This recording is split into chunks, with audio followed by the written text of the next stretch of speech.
Zbirka priča o grehu. Priča 6.6. Greh neposlušnosti.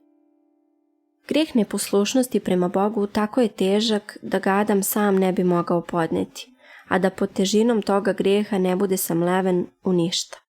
Strašni duh neposlušnosti znao je to, zato je i naveo prvoga čoveka na greh koji neminovno vodi večnoj smrti, večnom uništenju. No, svemudri stvoritelj znao je više nego duh neposlušnosti. Stvoritelj čoveka odlučio je odmah umnožiti prvoga čoveka i težinu greha ovoga razdeliti na njegovo bezbrojno potomstvo, večnu smrt pak zameniti vremenom smrću, a uništenje egzistencijom u svetu seni i prizraka.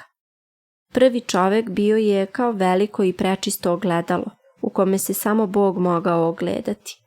Demon neposlušnosti pokušao je ogledati sebe u tom ogledalu, no nije se mogao vidjeti. On je onda pokušao zacrniti to ogledalo svojim gustim, bezdanim crnilom na kome se pokazuje njegovo lice, a ne Božje.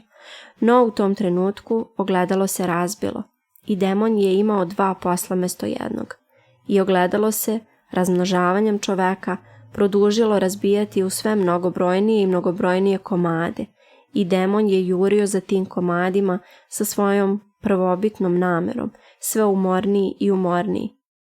I ogledalo to razbija se i danas u milijarde komada i za svakim komadom demon juri, da ga zamrači svojim gustim bezdanim crnilom. I ogledalo će se razbijati do kraja drame ovoga svijeta, sve dok poraz neposlušnosti ne bude konačan i dok se ogledalo ne uspostavi u prvobitnom svome sjaju. U jednom istorijskom trenutku, kada je demon pobedonosno mislio da je cijelo ogledalo istrošeno u pepeo i da je on pri kraju svoga truda, Bog je pokazao svetu ogledalo u svoj celosti njegovoj i u svom blesku njegovom, u licu Isusa Hrista.